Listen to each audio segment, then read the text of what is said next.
the whole decade of my 30s, I was preoccupied with bonding with a male to procreate, like space fucking bullshit that just fucking upstaged my entire life. I was really, really obsessed with my biological clock. I got over that shit, and it is liberating as fuck. I am happier as ever. I'm more myself, and I would have never been this much myself. But I think it's important for me in my life, and it was when I was a child, to really actualize myself without any sort of interference. And I had label interference, I had management interference, I had boyfriend interference, distraction interference, period, bipolar, all of that shit, fucking alcoholism interference.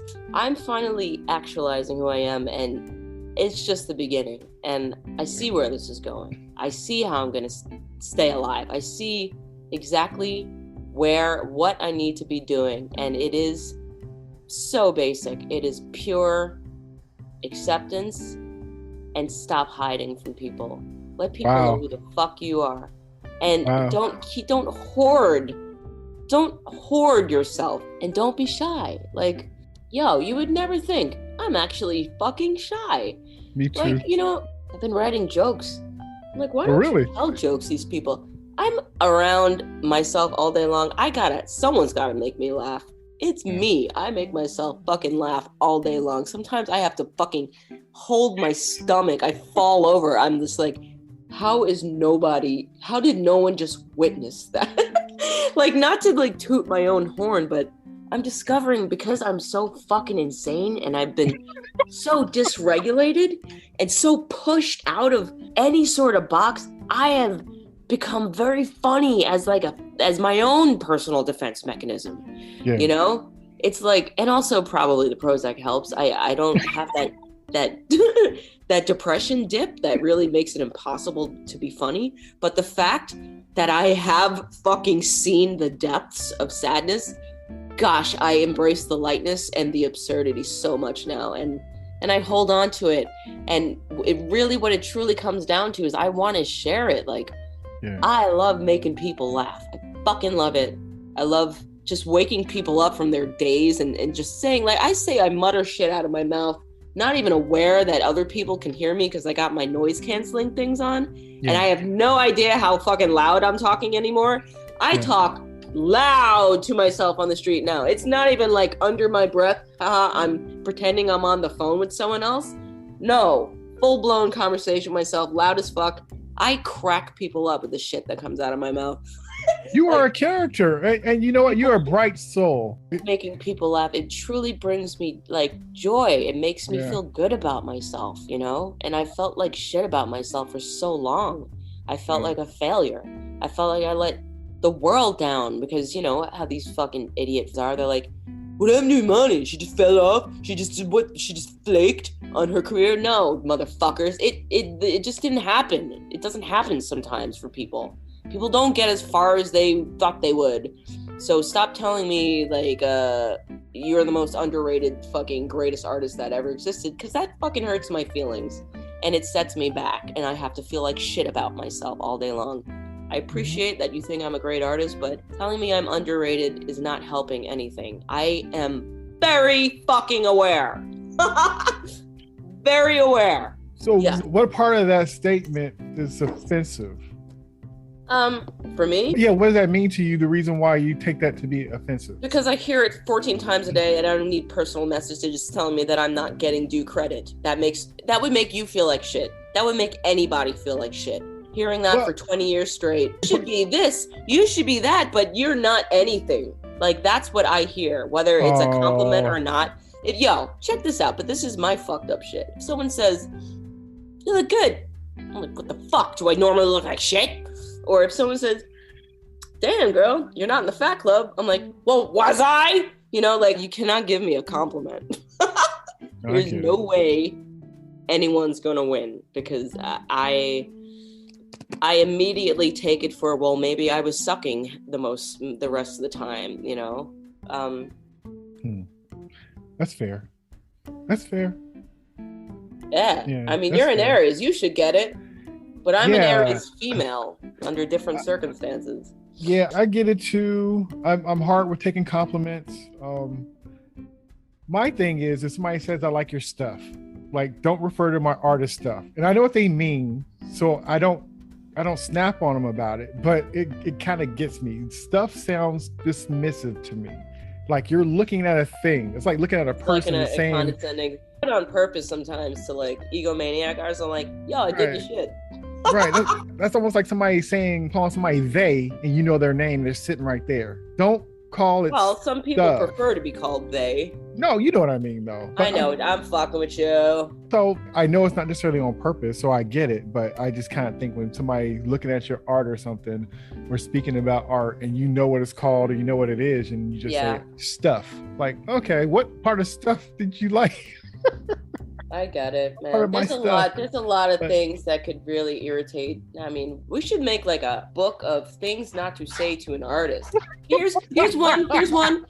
Hurry up with your new video. All right, first of all, fuck you. Never rush a fucking artist. If they say something is coming soon, wait. Get it when you fucking get it, and it's going to be soon, okay? It's annoying. I wish we went back to that days where like there was some sort of mystery between the artist and the fucking admirer, you know? I'm just trying to think. I didn't say that to you, right? No, you didn't. I'm like, I hope I didn't say that. No. First of all, it's different when you're creatively involved with someone, and you didn't even say it then. Like, you know, in a way, we're all in this, you know? Do you know how much an artist goes through and what they have to do in order to get something accomplished? They are 100% doing it them fucking selves. So hurry up. You know what that you should say? Take your time. We know that you have a lot on your plate. But they don't get it. Everyone wants what they want. They want it now. It definitely changed how I present stuff. Like I don't talk about nothing I have unless I'm done with it. Now, they might take it as me being in the middle of it or whatever, but if I'm talking about it, it's already done because I don't like that pressure. This is a method I use. This is a tactic for me to fucking get it done. Okay. I put unfinished shit out to make sure I finish it. Like, you know what I mean? That's cool. Like That's cool. It motivates me. Yeah. Because one, you're getting instant like feedback, you know? True. That could be useful, that could be destructive, but it's generally useful, you know? Like even if it's negative, you know what to reapproach. You don't have to change it. But I feel like any advice or any sort of what do you call it? Constructive criticism? Thank you. Criticism, whether it's good or bad, it makes the artist, it's your responsibility to at least reflect what you're being told. And if you could toss it if you want, be like, fuck you, that's your own personal issue. Or you could be like, yeah, I can make this a little better here. I can replace this word, you know? Yeah. I didn't take it as a bad thing. I think people just have different processes. I just know for me, it's hard for me, the pressure part. So it's kind of like, and I start getting kind of wound up. So I'm like, you know what, for me now, being able to that's smart. Show somebody a sketch or something. And then it's like the pressure for me to do it. I'm like, I'd rather just be done. For me, it's hard. I'll get in my own head about it. So I get it. If that happens too, that's something you get over. Like, I mean, I don't know. I did. But I'm different. I'm a little more extroverted in the sense that I like putting my shit out there. It's like an art form for me. Like it's important to expose yourself and to step out of your comfort zone. And because I'm such a fucking control freak and like an image control, like it's important for me to completely expose myself. That's where growth happens for me. I'm scared of that. Totally scared of that. There. No, it's important. Look, you gotta fucking face your fears. And if that, for me, it was a big fear. You know, it was a big fear. And I'm like, you have a platform where you could really work through this fear, this exposure therapy. It is literally exposure therapy. Show yourself at your worst. Put shit that's half done out there, you know, like write a fucking sketch, you know, and just post it and see what the fuck. For me, like, it's a good start to get things finished and just start growth. And you realize that, like, what the fuck is the worst that's going to happen? People are going to see the truth. They're going to be more inspired to tell their own truth, you know? I want to start a new trend on Instagram where you do expose yourself at the worst, because I swear to God, you're making someone else's day. That person might be a shallow person who just might be feeling like shit about themselves, and they want to see someone look like shit. Boom, there you go. I win. I look better than her today. It's just, we need to be human again. We need to humanize being human, because right now we're all filtered the fuck out, face-tuned, and only presenting ourselves at our absolute best, having the most fun, and everyone is feeling like shit or competing. Everyone's competing for the best fucking Instagram moment that's going to last for 10 seconds. The way you go about it, I think that makes sense. It's got to start somewhere. The movement has to start somewhere. I don't know how down I am with it. I don't know if this is the right fucking I don't want, Instagram is not going to change. It is what it is. Right. Maybe I'll start a whole new platform where it's just like realness, like 100% real. Yeah. Like the moment you found out you had COVID, or the moment like you're fucking, I don't know what bad moments look like anymore. I don't think anyone does. Nobody knows what bad moments look like. Look like a Tuesday. I don't know. It's like we've been through a lot. Day. It looks like most of the fucking hours of the day are just dull and ridiculous. Yeah. But not mine. Mine are so fun with my cat and my other cat that comes through and K-Wax. And I just keep shit silly all day long. I'm like, shit, if no one's watching, I get to be complete silly. I get to be completely myself, which is I am 100% silly. If I'm not a moody bitch, I am a silly bitch. And right now I'm having a war with my cat because she will not allow me to sit in my studio chair. So now we're like, share the chair, bitch. We're at that point, but now I just roll the chair away and move like this hard wooden. I got my ass is fucking killing me because my cat won't move. And sometimes I just stand and work. While she sleeps. It's just like the only thing that gets her out of that chair is the vacuum cleaner, which I feel guilty about, but I gotta do it now. I just take the vacuum. I don't even plug it in. She sees it and she bounces. The vacuum cleaner and the cat brush. She sees the cat brush, she's out. But then she's back in a second, wanting to get in my seat. It's a pain in the ass. Like working with a cat. You have one? No, I've had one before, and it was so funny because there's like glass near the front door, and so when I would come home from work, I would hear the nails of the cat like scratching, trying to make it around the corner, and I would go, and her butt would be sitting in my favorite chair, sitting like she's sitting in a chair, like sitting back in the chair with her tongue sticking out at me. I'm thinking like, what? I saw you run to the chair. I saw you through the window trying to, like she's been sitting there all day in my favorite chair, sitting back with her tongue hanging out, just looking at me. I'm like, cat antics. I'm like, what is this? So yes, I know how that goes. Yeah, so it's interesting, but they are so they'll change your life. So you just need somebody. You need something. You just to have that connection. And 100%. It's a wonderful beautiful thing. Making eye contact, right, with an animal. And then I told you the bonus cat, which is the one that comes to the window 14 times a day and is just as hungry every time.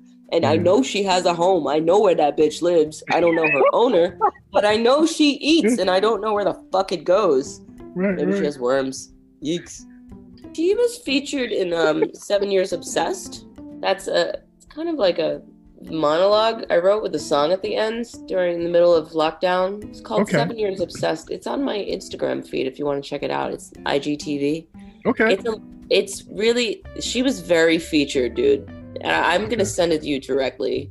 Okay. Because I think you will enjoy it if you have 8 minutes to spare. It's a very intimate portrayal of the isolation of one human and one cat for months upon months upon months, and the mutual resentment we had for each other.